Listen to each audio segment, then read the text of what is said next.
Saludos fraternos a la distancia, mis amados hermanos y hermanas. Hoy vamos a continuar con nuestra clase de escatología bíblica. Esta es la cuarta y bueno, entremos a lo que corresponde el día de hoy. Hace 8 días vimos lo que era el método alegórico. Hoy corresponde ver por lo menos algo básico del método literal. Y el método literal da un uso normal, ordinario, todo lo lee, cree, piensa, entiende y habla literalmente, como es, tal y como es. Lo que está en el papel, lo que está escrito, lo que está dicho, eso es lo que es. En este método así se toma, como lo dice su nombre, literal o literalmente. Recordemos algo importante. ¿Recuerdan los términos que utilizamos anteriormente respecto al código? El término codificar y decodificar. Bueno, veamos por qué les dije que era importante eh, que lo consideráramos, ¿no? Podríamos decir que lenguaje es igual a código. Lenguaje igual a código. Para la transmisión de un mensaje, obviamente es importante considerar que hay un lenguaje, un tipo de lenguaje. Bueno, este lenguaje es un código que tiene que ser descifrado, sobre todo porque proviene de un ámbito espiritual que tiene que ser adaptado a algo terrenal, y eso es importante que lo entendamos. Debemos entender que hay una fuente, hay un mensaje y debe haber un receptor. La fuente tiene un mensaje. Ese mensaje es transmitido a un receptor. Por eso es que hay una fuente, hay un mensaje que es transmitido a un receptor, quiere decir quien recibe ese mensaje por parte de la fuente. La fuente siempre será responsable, o la fuente es responsable de la codificación, quiere decir de darle un código a lo que está por transmitir. El mensaje siempre es codificado, siempre tiene los elementos necesarios para ser codificado, para ser resuelto, para poder entenderlo. Y el receptor es el responsable de la decodificación. Pero ¿qué es codificación y qué es decodificación? ¿Qué es codificar y qué es decodificar? Bien, codificar es reunir conocimiento, leyes, normas e información de forma ordenada en un código. Codificación entonces es reunir, recopilar conocimiento, leyes, normas e información de forma ordenada, y esto en un código. Mientras que decodificar es descifrar o interpretar un mensaje que ha sido dado en código. Es descifrar o interpretar. ¿Ok? Importante entender esto. ¿Cuál es la postura de los defensores del método literal? Y me refiero a defensores a quienes, pues así, defienden este método, quienes lo abrazan, y precisamente esas personas o este grupo de personas lo toma como una evidencia. Este método lo toman como evidencia.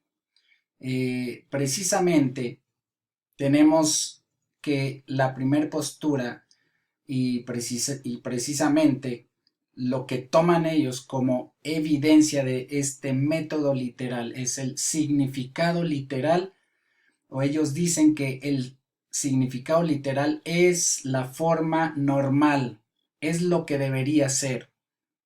Ellos dicen, esto es lo natural, esto es normal, esta forma es la que debería tomarse en cuenta siempre para interpretar algo.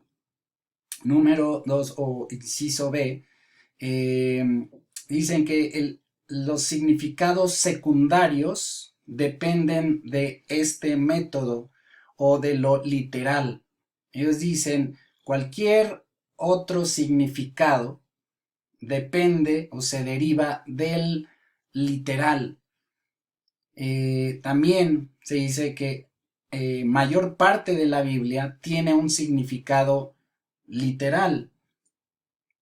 Ellos mismos dicen que el enfoque literal no descarta las figuras del lenguaje.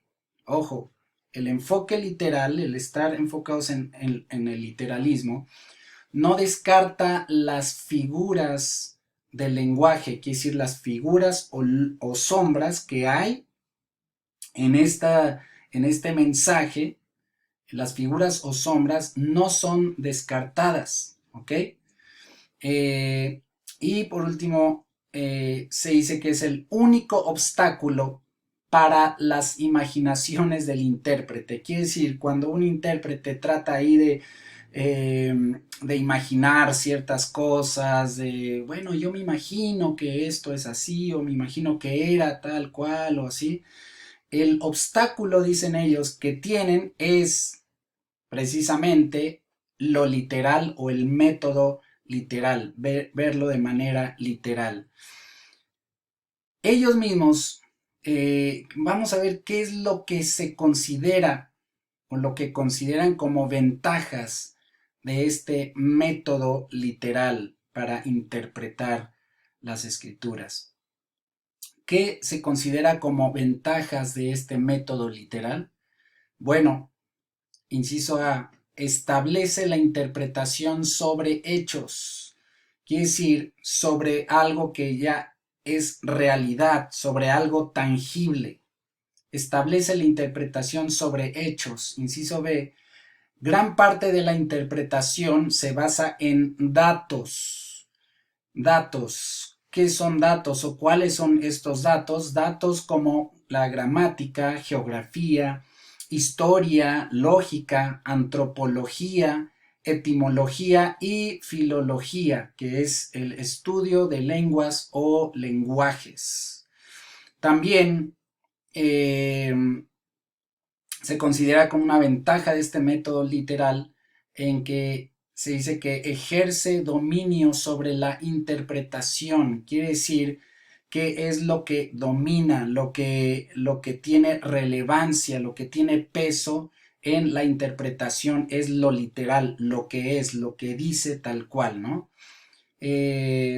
Para esto se ejerce muchas veces el método científico que ya vimos anteriormente, la observación que lleva a la experimentación y a la comprobación, ¿verdad?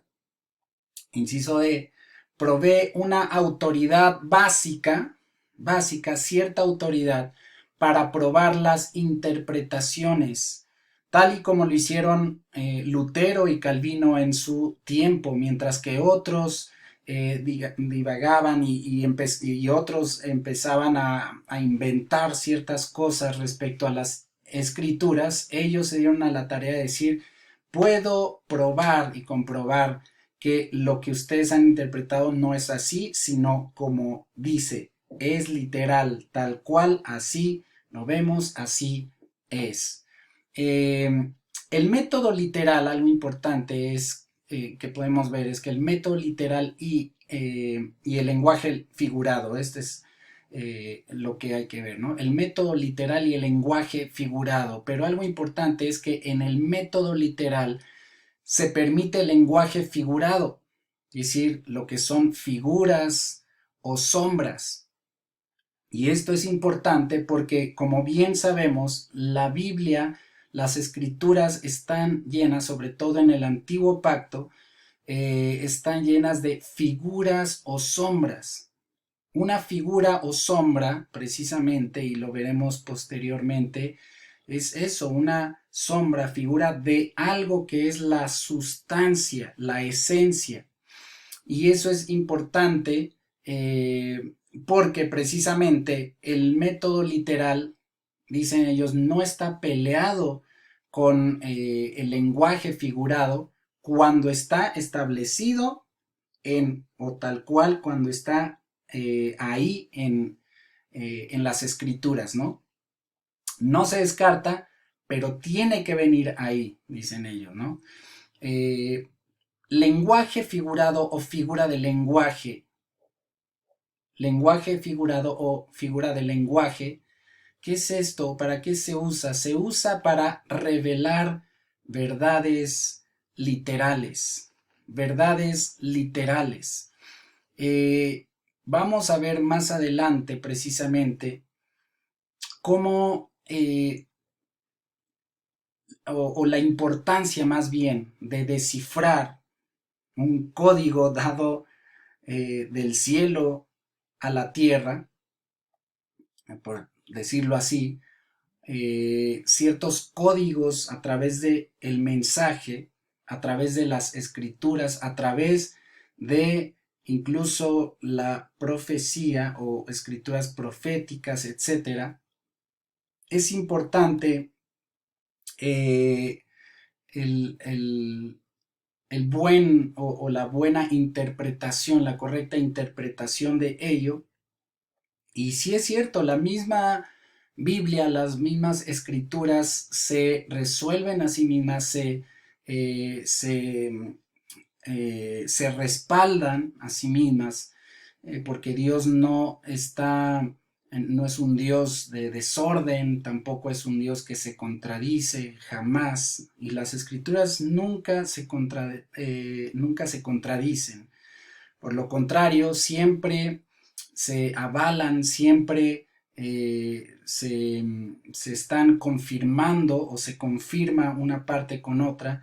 Simplemente hay que ser diligentes en el escrutinio y en entender ciertas cosas. Todo esto que estamos viendo hasta hoy, que hemos visto hasta hoy, podría parecer muy técnico, palabras técnicas, ciertas cosas que podríamos decir, esto no me gusta mucho y no me va a ayudar mucho. Créanme que sí nos ayuda para las próximas clases. Empezamos a ver ya cuestiones más eh, eh, escatológicas, por decirlo así, pero era necesario ver este tipo de cosas técnicas para un mayor entendimiento y sobre todo ver las posturas que hay y cómo se hace para poder interpretar, ¿no?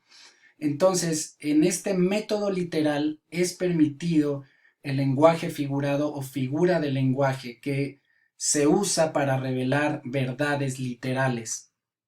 En la Biblia hay mucho de esto. Por ejemplo, las parábolas no son más que precisamente esta figura del lenguaje, un lenguaje figurado para revelar verdades literales, ¿no? Se va a quedar de tarea una de esas parábolas, la parábola del sembrador. La parábola del sembrador que mismo Jesucristo tiene que decodificarles. ¿Sí me explico? Les está enseñando. Hay como vimos anteriormente, una fuente, hay un mensaje, pero de nada serviría el mensaje si no se decodifica. Jesucristo mismo les empieza, por medio del Espíritu, a decodificar ese mensaje.